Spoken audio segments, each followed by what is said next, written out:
ಒಂದೇ ವರ್ಷಕ್ಕೆ ಹದಗೆಟ್ಟ ರಸ್ತೆ, ಅಧಿಕಾರಿಗಳ ವಿರುದ್ಧ ಸ್ಥಳೀಯರು ಗರಂ. ಪ್ರತಿಭಟನೆಯ ಎಚ್ಚರಿಕೆ. ಕಾಮಗಾರಿ ನಡೆದ ಒಂದೇ ವರ್ಷಕ್ಕೆ ಡಾಂಬರು ರಸ್ತೆ ಕಿತ್ತು ಹೋದ ಘಟನೆ ಹುಣಸೂರು ತಾಲೂಕಿನ ಯಮಗುಂಬ ಗ್ರಾಮದಲ್ಲಿ ಬೆಳಕಿಗೆ ಬಂದಿದೆ. ಕಳಪೆ ಕಾಮಗಾರಿ ಎಂದು ಆರೋಪಿಸಿ ಗ್ರಾಮಸ್ಥರು ಅಧಿಕಾರಿಗಳಿಗೆ ಛೀಮಾರಿ ಹಾಕಿದ್ದಾರೆ. ಗಣಿಗೆ ಸಂಬಂಧಿಸಿದ ಭಾರೀ ವಾಹನ ಓಡಾಡಿದ ಪರಿಣಾಮ ರಸ್ತೆ ಹದಗೆಟ್ಟಿದೆ ಎಂದು ಸ್ಥಳೀಯರು ಆರೋಪಿಸಿದ್ದಾರೆ. ಕೂಡಲೇ ಅಧಿಕಾರಿಗಳು ಎಚ್ಚೆತ್ತು ರಸ್ತೆ ದುರಸ್ತಿ ಮಾಡಿ ಭಾರೀ ವಾಹನಗಳ ಸಂಚಾರ ನಿರ್ಬಂಧಿಸಿ ಗ್ರಾಮಸ್ಥರಿಗೆ ಅನುಕೂಲ ಮಾಡಿಕೊಡಬೇಕು ಎಂದು ಆಗ್ರಹಿಸಿದ್ದಾರೆ.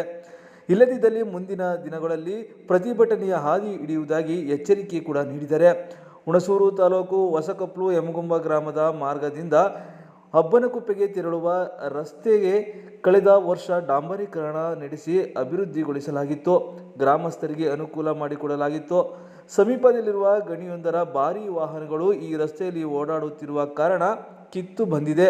ಡಾಂಬರು ಕಿತ್ತು ಬಂದು ಹದಗೆಟ್ಟಿದೆ. ಇದಕ್ಕೆಲ್ಲ ಗಣಿಗೆ ಸೇರಿದ ಭಾರೀ ವಾಹನಗಳ ಓಡಾಟ ಎಂಬುದು ಸ್ಥಳೀಯರ ವಾದ.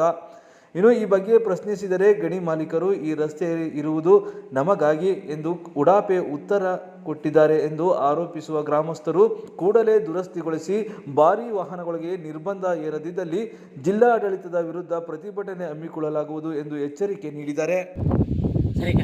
ಇಲ್ಲಿ ಕ್ರಸರ್ ಮಾಡ್ತಾ ಇದ್ದಾರೆ. ಈ ಕ್ರಸ್ ಮೊದಲಿಗೆ ಮಾಮೂಲಿ ರೈತರು ಓಡಾಡೋಕ್ಕೆ ಸುಮಾರಾಗಿತ್ತು ರಸ್ತೆ. ಈ ಕ್ರಸರ್ ಲಾರಿ ಓಡಾಡೋಕ್ಕೆ ಸ್ಟಾರ್ಟ್ ಆದಮೇಲೆ ಈ ಥರ ಹಾಳಾಯಿತು ರಸ್ತೆ. ಈಗ ಅವ್ನು ಕೇಳಿದ್ರೆ ಬರೀ ಉಡಾಪಿ ಮಾತೇ ಆಡ್ತಾನೆ.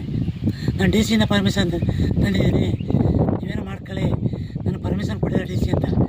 ಈಗ ಡಿ ಸಿಯರೇ ಬಂದು ನೋಡಲಿ ಹೇಗಾಗಿದೆ ರಸ್ತೆ ಯಾವಾಗೈತ. ಇನ್ನು ಸರ್ಕಾರ ಅನುದಾನ ತೊಗೊಂಡಿಲ್ಲ ಯಾವುದೇ ರೈತರುಗಳು. ನಾವು ದುಡ್ಡು ತೊಗೊಂಡು ರಸ್ತೆ ಬಿಟ್ಕೊಟ್ಟಿಲ್ಲ. ಈಗ ನಮಗೆ ಈಗ ಏನೋ ಮಾಮೂಲಿ ಸ್ಥಳೀಯವಾಗಿ ಲೋಕಲಲ್ಲಿ 4 ಸಲ ಉದ್ಯೋಗ ಮಾಡ್ಕೊತಾರೆ, ಬಿಡುವಂತ ಸುಮ್ಮನೆ ಆಗೋದಲ್ಲ. ಈಗ ನಾಳೆ ದೊಡ್ಡ ಹೋರಾಟ ಆಯ್ತದೆ, ಎಚ್ಚರಿಕೆ ಆಗ್ತದೆ ಹೇಳ್ತಾ ಇದ್ದೀವಿ. ನಾವು ರಸ್ತೆ ಡಿ ಸಿಯರೇ ಕೂಡ ಬರಬೇಕಾಯ್ತದೆ, ಅಂತ ಹೋರಾಟ ಮಾಡಬೇಕಾಯ್ತದೆ. ಈ ರಸ್ತೆ ನಿಲ್ಲಿಸ್ತೀವಿ. ನಮ್ಮ ರಸ್ತೆ ಎಲ್ಲಿ ಕೊಡ್ತಂತ ತಗೊಂಡು ಹೊಡೀರಿ. ನಾವೇನು ದುಡ್ಡು ಕೊಟ್ಟು ರಸ್ತೆ ಮಾಡ್ಕೊಂಡಿಲ್ಲ. ಇಲ್ಲಿ ನಮ್ಮ ಅನುಕೂಲ ಬಿಟ್ಕೊಂಡಿತ್ತು. ಬಂದಿದೆ ಡಿ ಸಿಯರೇ ಈ ಥರ ಹೇಳಿ ನಾನು ಸರ್ಕಾರಕ್ಕೆ ಎಚ್ಚರಿಕೆ ಮಾಡ್ತಾಯಿದ್ದೆ ಸರ್.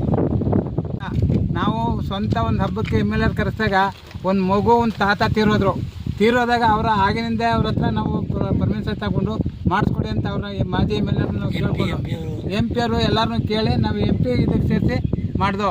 ನಾವು ದುಡ್ಡು ತಗೊಂಡಿಲ್ಲ ರೋಡ್ಗೆ. ನಾವು ಸ್ವಂತ ಈಗ ನೋಡಿ ಕಲ್ಲಿಂದ ಈಚೆಗೆ ಇಲ್ಗಂಟು ಬರೋಂಗೆ ಈ ಕಡೆ ಹೊಲ ಆ ಕಡೆ ಹೊಲ ಅರ್ಧ ನಾವು ಬಿಟ್ಕೊಟ್ಟಿರೋದು. ಅದರದಿಂದ ನಾವು ಇಲ್ಲಿ ರೋಡ್ ಕುಡಿಯೋಕ್ಕಿಲ್ಲ. ನಾವು ನಾಳೆಗೆ ಹೊಡೆದಾಟ ಡಿ ಸಿ ಬಂದರೆ ನಾವು ಇಲ್ಲಿ ಕಲ್ಲು ಮಾಡಿಕೊಂಡು ಆರಾಮಾಗಿ ತಡೆ ಹಿಡಿತೀವಿ. ಈಗ ನಿಮ್ಮ ಹಳ್ಳಿ ರಸ್ತೆ ಓಡಾಡ್ತಿದ್ದೀವಿ, ಏನು ಅನ್ಸುತ್ತೆ? ಈಗ ಇದು ನೋಡೋಕ್ಕಾಗಿಲ್ಲ. ನಾವು ಅವತ್ತು ಊಟ ಹೋಗ್ಕೊಂಬರ್ಬೇಕಾದ್ರೆ ಬರೀ ಕಷ್ಟ ಆಗಿದ್ದ ಅವತ್ತು. ನಮಗೆ ಒಂದು ಗಾಡಿ ತರೋಕ್ಕಾಗ್ತಿದ್ದಿಲ್ಲ, ಒಂದು ಊಟ ತರೋಕ್ಕಾಗ್ತಿದ್ದಿಲ್ಲ. ನಾವು ಕಷ್ಟ ಬಿದ್ದು ರೋಡ ಹೋರಾಡಿ MP ಹತ್ರ ನಾವೆಲ್ಲ ಹೋರಾಡಿ ನಾವು ಮಾಡಿಸ್ಕೊಂಬಂದು ಇವತ್ತು ಬಂದು ಇವರು ಡಿ ಸಿ ಕೊಟ್ಟಾರೆ ಅಂದರೆ ಡಿ ಸಿ ಬಂದು ನೋಡಲಿ ರೋಡ ಇಲ್ಲ ರೋಡ್ ಡಿ ಸಿ ಬಂದು ನೋಡಿ ಆದ್ಮೇಲೆ ಬೇಕಾದ್ರೆ ನಾವು ಅವರು ಪರ್ಮಿಷನ್ ಕೊಟ್ಟರೆ ನಾನು ಮಾಡಿಸ್ತೀನಿ ಅಂತ ಡಿ ಸಿಯವರು ನಮ್ಗೆ ಒಪ್ಪಿಗೆ ಕೊಡಲಿ. ಅಲ್ಲಿವರೆಗೂ ಒಂದು ಗಾಡಿ ಓಡ್ಸೋಕೆ ಕೊಡೋಕ್ಕಿಲ್ಲ. ಸರ್ ನನ್ನ ಹೆಸರು ರಾಜಯ್ಯ ಅಂತ, ಯಮಗುಂಬದವರು. ಇದು ಯಮಗುಂಬದಿಂದ ಹುಣಸೂರಿಂದ ಕೊತ್ತೆಗಾಲ ಮಾರ್ಗ ಯಮಗುಂಬ ಬಂದು ಹಬ್ಬನಕುಪ್ಪೆ ಹೋಗ್ತದೆ. ಹಬ್ಬನಕುಪ್ಪೆ ಹೋಗ್ತದೆ ರಸ್ತೆ. ಇದು ಮೊದಲಿಗೆ ರಸ್ತೆ ಇತ್ತಿಲ್ಲ.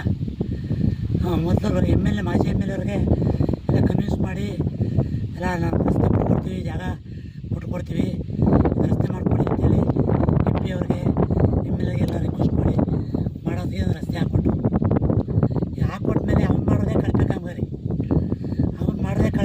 ಆದರೆ ಈಗ ಅವ್ನು ಕೇಳೋದು ಹೇಳ್ತಾನೆ, ನಾವು 20 ಟನ್ನು ಕೆಪಾಸಿಟಿ ನಾವು ಮಾಡಿರೋದು, 35 ಟನ್ನು ಕೆಪಾಸಿಟಿ ದಾರಿ ಓಡಾಡ್ತಾವೆ, ಅದಕ್ಕೆ ನಾ ಜವಾಬ್ದಾರಲ್ಲ, ನೀವು ಬೇಕು ಏನಾರು ಮಾಡ್ಕೊಳ್ಳಿ ಅಂತ ಅವ್ನು ಕೇಳಿದ್ರೆ, ನನಗೆ 28 ಕಂಡು ನನಗೆ ಗವರ್ಮೆಂಟ್ ಆಗಿದೆಯಲ್ಲಪ್ಪ ಅಂತ ಕೇಳಿದ್ರೆ, ನಮ್ಮ ಲೆವೆಲ್ ಏನೋ ಮಾಡ್ಕೊತೀವಿ ರೀ, ಅದನ್ನೆಲ್ಲ ಕೇಳೋಕ್ಕಲ್ಲ, ನೀವು ಬೇಕಾದ್ರೆ ಲಾರಿ ಆಟ ಹಾಕೊಳ್ಳಿ ಅಂತ ಹೇಳ್ತಾನೆ. ಈಗ ನಾವು ಯಾರನ್ನ ಕೇಳಬೇಕು? ಅದಕ್ಕೆ ನಾವು ಪೇಪರು ಈ ಮಾಧ್ಯಮದವ್ರಿಗಾರ ಸುದ್ದಿ ಮಾಡುವ ಅಂಥೇಳಿ ನಮ್ಮ ಗಮನಕ್ಕೆ ತಂದಿದ್ವಿ. ಆದರೂ ಕೂಡ ಈಗ ಇಲ್ಲಿ ಕ್ವಾರೆ ಮಾಡ್ತಾಯಿದ್ದಾನೆ ಕ್ರಸ್ಸರು. ಅವನು ಹೈವೇ ರೋಡ್. ಅವನು ಕೇಳಿದ್ರೆ ನಾನು ಡಿ ಸಿಯಿಂದ ಪರ್ಮಿಷನ್ ತಂದೀನಿ ಅಂತ. ಡಿ ಸಿಯಿಂದ ಪರ್ಮಿಷನ್ ತಂದರೆ ಇಲ್ಲಿ ಯಾರು ರಸ್ತೆನ